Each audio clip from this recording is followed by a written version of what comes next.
मतदाता सूची से नाम काटने की शिकायत पर मुख्य निर्वाचन आयुक्त के नाम सौंपा डीएम संभल को ज्ञापन। संभल समाजवादी पार्टी जिला संभल के जिलाध्यक्ष असगर अली अंसारी की ओर से मुख्य निर्वाचन आयुक्त भारत निर्वाचन आयोग को एक ज्ञापन भेजकर मतदाता सूची से कथित रूप से सही मतदाताओं के नाम काटे जाने की शिकायत की गई है।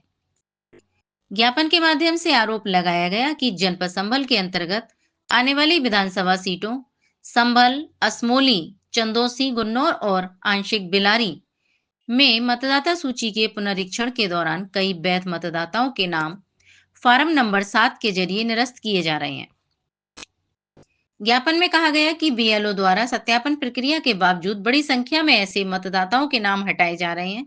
जो जीवित हैं और स्थायी रूप से अपने पते पर निवास कर रहे हैं। इसे लोकतांत्रिक अधिकारों का हनन बताते हुए मामले की निष्पक्ष जांच की मांग की गई है।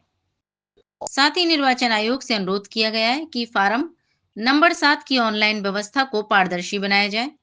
प्रत्येक आवेदन का भौतिक सत्यापन अनिवार्य किया जाए तथा गलत पाए जाने पर ऐसे फार्म तत्काल निरस्त किए जाएं। ज्ञापन में दोषियों के खिलाफ दंडात्मक कार्रवाई की भी मांग की गई है ताकि निष्पक्ष और पारदर्शी चुनाव प्रक्रिया सुनिश्चित हो सके। आपने देखा होगा अभी पिछले दिनों भी हम लोगों ने ज्ञापन दिया था माननीय विधायक योगी आदित्यनाथ मोदी विधानसभा में,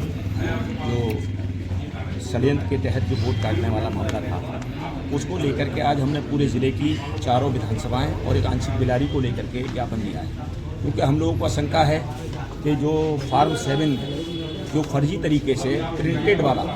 निकाल करके वो हर बूथ पे जमा करने का जो काम लोग कर रहे हैं उसको लेकर के आज हमने डीएम साहब को ज्ञापन देने का काम किया है, जो भारत निर्वाचन आयोग के नाम से हमारा ज्ञापन है। इसी को लेकर के हम लोगों ने जो समस्याएं थी उसको रखा और डीएम साहब ने हमको आश्वस्त किया है कि कहीं कोई धांधली नहीं की जाएगी और हम भी चाहते हैं कि धांधली ना हो, क्योंकि वोट का अधिकार ही एक लोकतंत्र में एक उसके लिए बहुत बड़े मायने रखता है, क्योंकि वोट होना अगर हम लोग जिसको चाहें ज़मीन पे और जिसको चाहें आसमान पे पहुंचाने का काम वोट से ही करते हैं। तो इसलिए हम चाहते हैं कि जो भी एसआईआर का काम संभल में कुल मिलाकर के सही हुआ है, लेकिन जो अब फार्म 7 जो फर्जी तरीके से प्रिंटेड वाले हुए हैं तो वो ना हो करके जो फेयर तरीके से जिसको नोटिस दिया गया है उसको भी हम लोगों ने डीएम साहब से कहा। डीएम साहब ने कहा कि परिवार का एक आदमी आकर उस नोटिस को जमा कर सकता है, बशर्ते जिसका दूसरे का नोटिस है उसको वो अधिकृत कर दे कि मेरा नोटिस ये जमा करना है। और हम लोगों को डीएम साहब ने पूरी तरीके से आश्वस्त किया है कि कहीं कोई धांधलेबाजी नहीं होगी और जिनके वोट